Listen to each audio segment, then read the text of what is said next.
Hello everyone, welcome back to VRR tutorials. నేను కృష్ణారెడ్డి. ఈ వీడియోలో మనం హిందీ మాట్లాడడం నేర్చుకునే వాళ్ళందరికీ కూడా చాలా బాగా ఉపయోగపడే విధంగా టెన్సెస్ గురించి నేర్చుకోబోతున్నాం. ఓకే, టెన్సెస్ ఎన్ని రకాలుగా ఉంటాయి హిందీలో అనేది మనం చూద్దాం. మీకు అందరికీ కూడా చాలా వరకు మీ అందరూ కూడా ఇంగ్లీష్ క్లాసెస్కు అటెండ్ అయ్యి ఉంటారు. జనరల్గా స్పోకెన్ ఇంగ్లీష్ క్లాసెస్కి ఏదైనా ఇన్స్టిట్యూట్లో అటెండ్ అయ్యి ఉంటారు, లేదా మీరు బుక్స్ చదువు ఉంటారు. జనరల్గా చూడండి, ఇంగ్లీష్లో మనకి present tense, past tense, future tense అంటాం కదా. మళ్ళీ దాంట్లో కూడా సబ్ టెన్సెస్ ఉంటాయి. Simple present tense, present continuous tense, present perfect tense, present perfect continuous tense. అలాగే పాస్ట్ టెన్స్లో మళ్ళీ సింపుల్ పాస్ట్, పాస్ట్ కంటిన్యూస్, ఇలా ఏవైతే ఉన్నాయో సబ్ టెన్సెస్ ఏవైతే ఉన్నాయో, అలాగే హిందీలో కూడా present tense, past tense, future tense 3 ఉంటాయి. మళ్ళీ వాటిలో సబ్ టెన్సెస్ ఉంటాయి అన్నమాట. అవి ఏంటి అనేది ఈ సెషన్లో మనం జస్ట్ తెలుసుకుందాం. ఓకే, నెక్స్ట్ సెషన్ నుంచి మనం ఏం చేయబోతున్నాం అంటే ఒక్కొక్క టెన్స్ కూడా చక్కగా నేర్చుకుంటూ ముందుకెళ్ళబోతున్నాం. మరి స్టార్ట్ చేద్దామా? చూడండి, కాలాన్ని 3 రకాలుగా విభజించగలం. అలాగే ఈ 3 కాలాలను మరిన్ని అంశాలుగా విభజించవచ్చు. వాటన్నిటి పేర్లు ఈ క్రింది పట్టికలో చూద్దాం. ముందుగా చూడండి, వర్తమాన కాల్ అంటే ప్రజెంట్ టెన్స్ అనమాట. ఓకే, దాంట్లో సామాన్య వర్తమాన కాల్లో ఏం చెప్తామంటే ప్రతిరోజు లేదా అలవాటుగా చేసే పనుల్ని సామాన్య వర్తమాన కాల్లో నేర్చుకుంటాం మనం. దీన్నే ఇంగ్లీష్లో ఏమంటారు? సింపుల్ ప్రజెంట్ టెన్స్ అంటారు. అలాగే చూడండి, నెక్స్ట్ తాత్కాలిక వర్తమాన కాల్ లేదా అపూర్ణ వర్తమాన కాల్ అంటారు. దీన్ని ఇంగ్లీష్లో ప్రజెంట్ కంటిన్యూస్ టెన్స్ అంటారు. అంటే ఈ టెన్స్లో వచ్చేసరికి ప్రస్తుతం జరుగుతూ ఉన్న పనుల్ని మనం నేర్చుకుంటాం అన్నమాట. ఓకే, ప్రస్తుతం జరుగుతూ ఉన్న పనుల్ని ఎలా చెప్పాలో మనం నేర్చుకుంటాం. నెక్స్ట్ సందిగ్ధ వర్తమాన కాల్ అంటే దీనికి ఇంగ్లీష్లో ఎటువంటి టెన్స్ లేదు. ఓకే, ఇదేంటి అంటే ఒక పని ప్రస్తుతం, అంటే ప్రస్తుతం ఎవరైనా ఏదైనా ఒక పని చేస్తుంటారు అనే అర్థంలో మనం సందిగ్ధత అంటే అర్థం ఏంటి? డౌట్ అనమాట. డౌట్ ఎక్స్ప్రెస్ చేస్తూ ఉన్నప్పుడు ప్రతిరోజు చేస్తుంటారు లేదా ప్రస్తుతం చేస్తూ ఉంటారు అని చెప్పే సందర్భంలో ఈ సందిగ్ధ వర్తమాన కాలాన్ని మనం యూజ్ చేస్తాం అనమాట. ఓకే, అంటే డౌట్ ఎక్స్ప్రెస్ చేస్తాం, జరుగుతుందో లేదా మనకు తెలియదు, ఎగ్జాక్ట్గా జరుగుతూ ఉంటుంది అని చెప్పే సందర్భంలో. అర్థమైందా?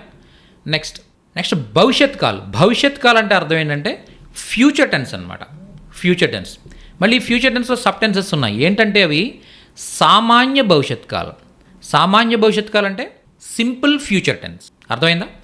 అలాగే అపూర్ణ భవిష్యత్ కాల్ అంటే ఏంటంటే ఫ్యూచర్ కంటిన్యూస్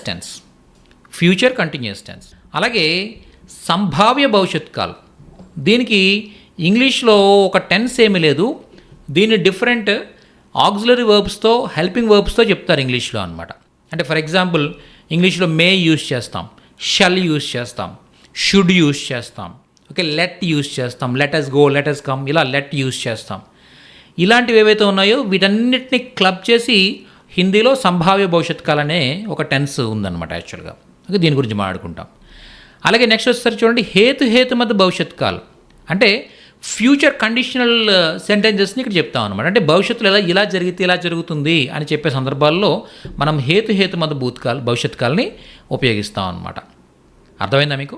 సో అలా మనకి ఫ్యూచర్ టెన్స్ వచ్చేసరికి 4 సబ్ టెన్సెస్గా మనం డివైడ్ చేయొచ్చు అనమాట. ఓకే, నెక్స్ట్ చూడండి, భూత్కాల్ అంటే అర్థం ఏంటంటే పాస్ట్ టెన్స్ అనమాట. ఈ పాస్ట్ టెన్స్ మళ్ళీ 6 వేరియేషన్స్ ఉంటాయి దీంట్లో. సామాన్య భూత్కాల్, ఆసన్న భూత్కాల్, పూర్ణ భూత్కాల్, ఓకే, అపూర్ణ భూత్కాల్, హేతుమత్ భూత్కాల్, అలాగే సందిగ్ధ భూత్కాల్ అని చెప్పి ఒక 6 టెన్సెస్ ఉంటాయన్నమాట. ఏంటివి అని మనం చూసినట్టయితే సామాన్య భూత్కాల్ అంటే నిన్న మొన్న జరిగిపోయిన పని గురించి మనం మాట్లాడేటప్పుడు, గతంలో జరిగిపోయిన పని గురించి మాట్లాడేటప్పుడు మనం సామాన్య భూత్కాలను యూజ్ చేస్తాం అనమాట.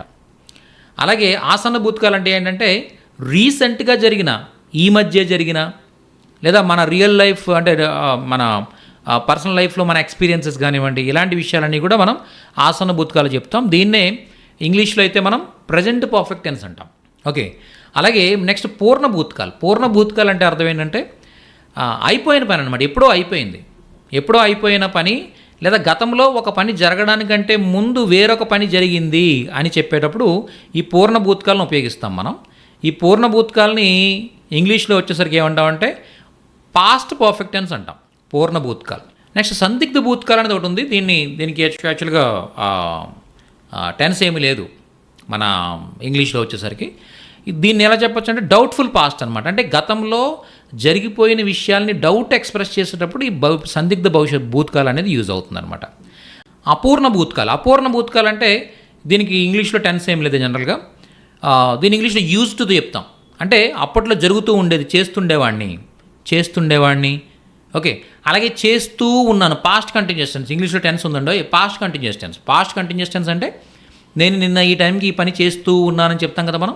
అలా చెప్పేటప్పుడు పాస్ట్ కంటిన్యూస్ టెన్స్గా మనం తీసుకోవచ్చు. అలాగే ఇంగ్లీష్లో యూజ్ టు అని యూజ్ చేస్తూ ఉంటాం. అంటే ఇంతకుముందు చేసేవాడిని అని చెప్పడానికి అనమాట.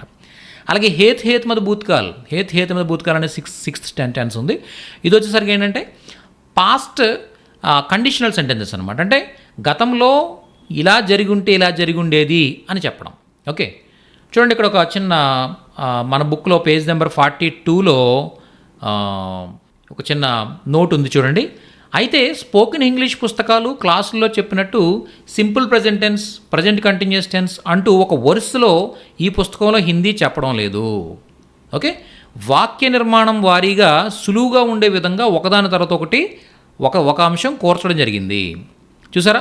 అంటే జనరల్గా ఇంగ్లీష్ లాంగ్వేజ్ నేర్చుకునేటప్పుడు ఎలా నేర్పిస్తారంటే చూడండి, టెన్సెస్ స్టార్ట్ చేశారనుకోండి, సింపుల్ ప్రజెంట్ టెన్స్ టీచ్ చేస్తారు ఫస్ట్, దాని తర్వాత ప్రజెంట్ కంటిన్యూస్ టెన్స్ టీచ్ చేస్తారు, దాని తర్వాత ప్రజెంట్ పర్ఫెక్ట్ టెన్స్, ఇలా ఒక ఆర్డర్లో వెళ్ళిపోతూ ఉంటారు. కొన్ని ఇన్స్టిట్యూట్స్ ఏం చేస్తారంటే ఇలా ఈ ఆర్డర్లో కాకుండా వాళ్ళ టీచింగ్ వేకి ప్లస్ అలానే కొద్దిగా ఈజీగా అర్థమయ్యే విధంగా కస్టమైజ్ చేసుకుని చెప్తూ ఉంటారు. ఓకే, జనరల్గా చాలా వరకు ఏంటంటే ఇలా ఆర్డర్లోనే చెప్పుకుంటూ వెళ్ళిపోతుంటారు తప్ప కస్టమైజ్ చేసుకునే ఇన్స్టిట్యూట్స్ చాలా తక్కువ ఉంటాయి.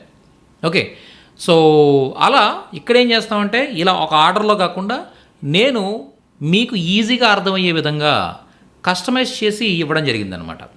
అంటే ఒక ఆర్డర్లో రావు ఇవి. ఒకసారి సింపుల్ ప్రెజెంట్ వచ్చిన తర్వాత ఓకే యూజ్ టు వస్తుంది అనమాట. అంటే గతంలో చేసేవాడిని అని చెప్పే ఆ స్ట్రక్చర్ వస్తుంది. అర్థమైందా? దాని తర్వాత సందిగ్ధ వర్తమానకాలు వస్తుంది, అంటే డౌట్ఫుల్ ప్రెజెంట్ వస్తుంది. అలాగే హేతుమద భూతకాలు వస్తాయి. అలా ఏంటంటే నేను జంబుల్ చేస్తూ ఇస్తాను అనమాట. నేను ఎలా టీచ్ చేస్తానంటే స్ట్రక్చర్ వైజ్ టీచ్ చేస్తాను అనమాట. అది నా way of teaching. Okay, tenses ఒక ఆర్డర్లో కాకుండా నేను స్ట్రక్చర్ ఏది ఈజీగా ఉంటుందో స్టూడెంట్స్కి.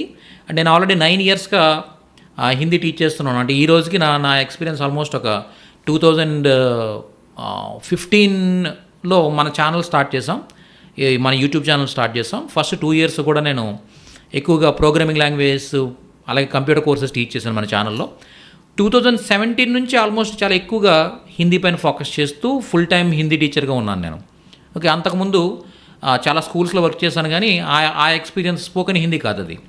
ఓకే, నేను అది అక్కడ అకాడమిక్ సిలబస్ టీచ్ చేసేవాడిని స్టూడెంట్స్కి క్లాసెస్లో.